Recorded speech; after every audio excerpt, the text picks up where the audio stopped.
Ito yung sinampay ko. Oh my goodness. Hey guys. Merienda tayo. Yung friend ko. Kapitbahay namin. Binigyan niya ako ng merienda. Kumuha siya ng cassava cake. Mainit pa. Salamat sa kaibigan ko. Kasi nakakalibre ako ng snacks. Tapos binigyan din niya ako ng 3-in-1 coffee. Perfect na perfect merienda. Actually, tapos ko lang kumain ng lunch. Pero hindi ko mapigilan. Masarap to kainin habang mainit pa. Cassava cake. Oh my God, napakasarap. Sarap ng yung coffee ko na 3-in-1. Masarap.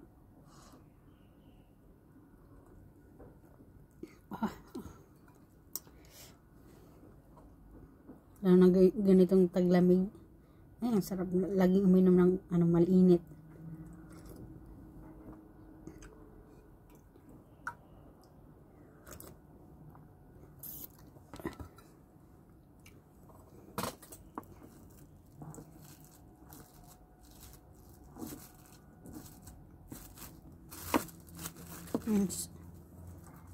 First bite.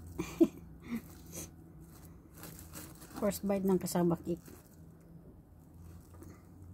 Kain tayo.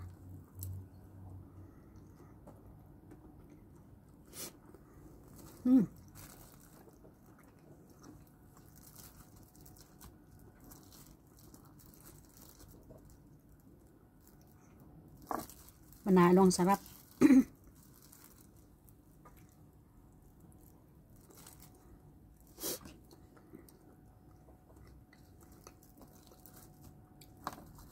Lamig kayo.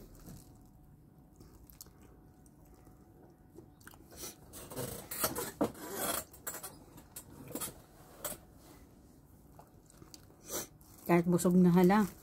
Banat. Ang dami ko rin nakain na kanin. Oh my gosh.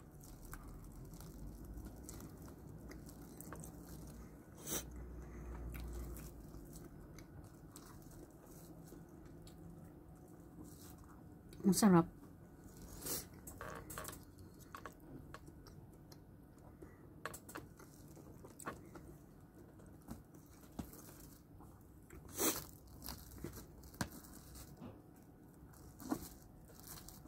Sarap magkaroon ng kapitbahay na hindi madamot. Ayan. Tapos mahilig gumawa ng mga kanin.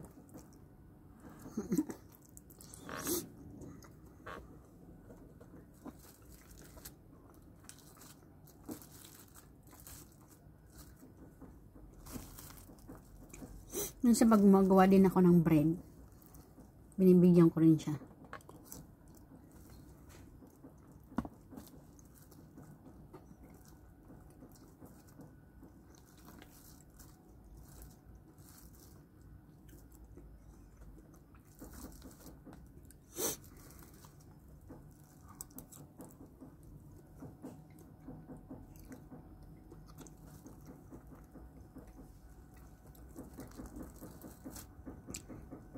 Maya mag-vacuum na rin ako.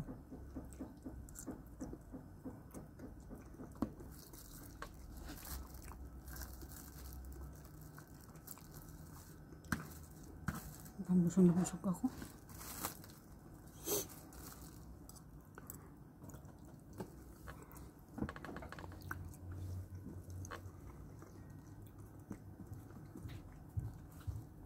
Hi. You want to try this one?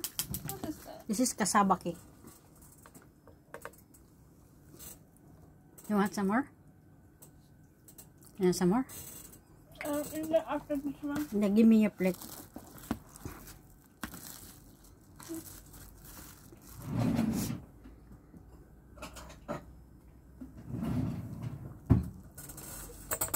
Thank you. You have enough? Yes. Thank you. You like it? This is cassava. Filipino dish? Filipino dessert. Yes. It is cassava cake.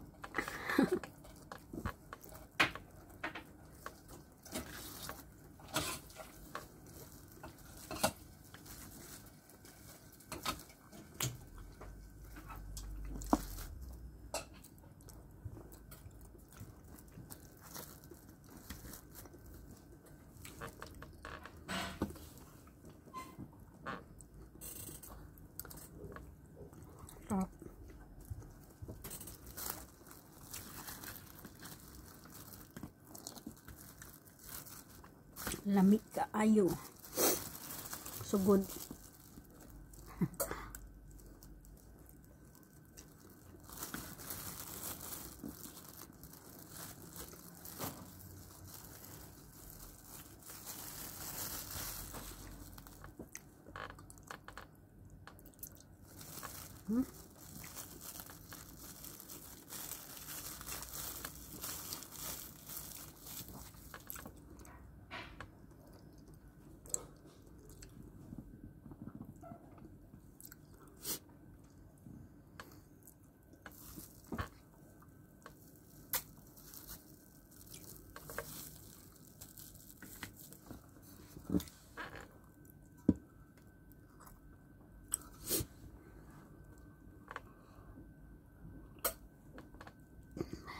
Ang kape.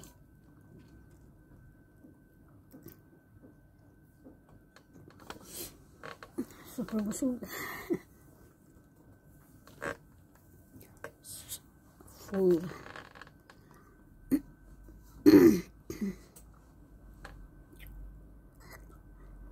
Lamig na dito sa Hong Kong. Buti na lang walang snow dito. Kung may snow na ko, dagdag pa sakit. Hirap. Mas mahirap magtrabaho pag kung nasa bansa ka na may snow.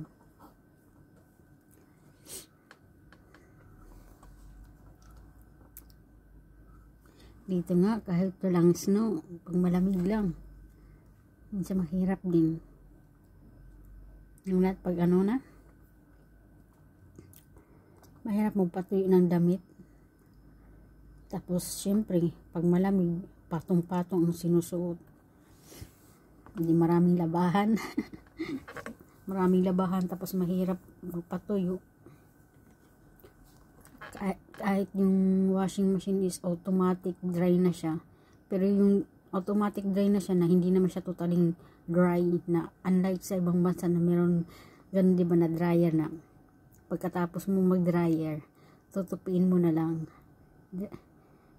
Dito hindi. Washing machine siya na automatic dryer. Dryer na yung hindi na siya tumutulo ng tubig. Pero hindi siya totally dry na i-fold mo na lang, hindi. At sasampay mo pa rin na papatuyo. So yun, mahirap pa rin. Kasi mahirap nga magpatuyo ng damit. Super busog ako. Salamat sa Diyos sa blessing. Kumusta guys? Maraming salamat sa panonood.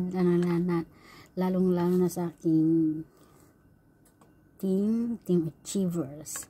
That is why ngayon achievers na. Yan.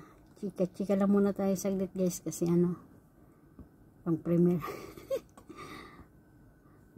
Kailangan ko na naman ulit gumawa ng mga video. Maganda pag may mga in-upload ka na kasi isisit mo na lang siya. Naubos na. Naubos na sa aking YouTube channel na isa. Ubos na yung mga nakasave na mga video. Pero yung sa isa kung meron. Yung mga nakasave pa, mga 4 pa siguro. 4 na video pa meron doon sa isa.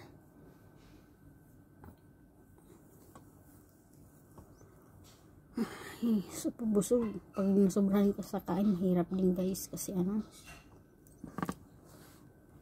sumasakit yung tiyan. Sasakit ang tiyan.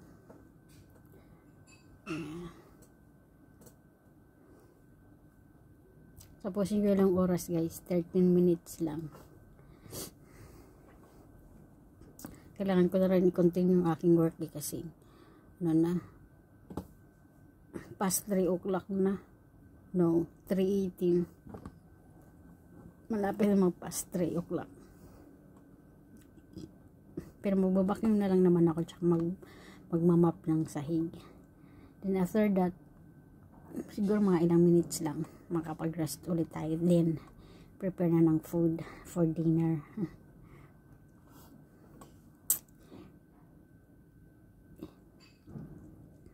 Hindi rin naman marami ang lulutuin ko ngayon kasi may mga nakaprepare pa akong lulutuin. Meron pa ulo na beef. Ilabas ko pala yung isda.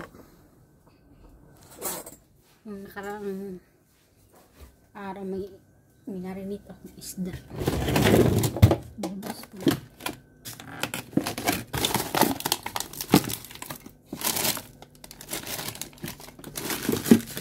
Ilabas din pala ako ng spoon.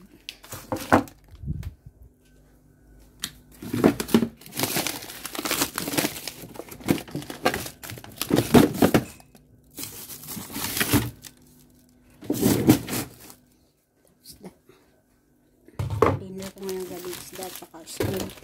Din yung meat.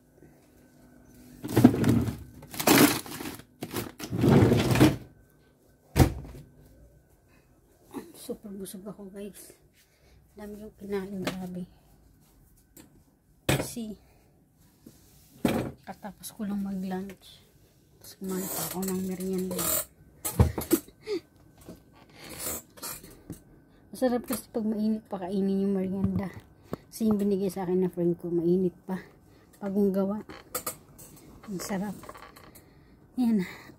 Resulta super full. So, nabusog ako.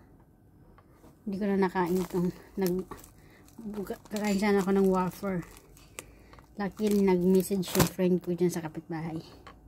Binigyan niya ako ng merienda. Kasaba cake. Super busog.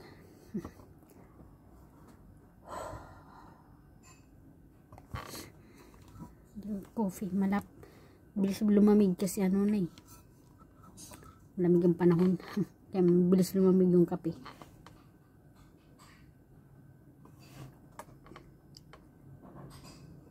Sobrang tamis. Nubos ko isang sachet tapos hindi ko ganong pinuno. Tamis. Dagdagan ko siguro ng hot water. Anyway guys, thank you so much for watching. See you next time guys. Bye!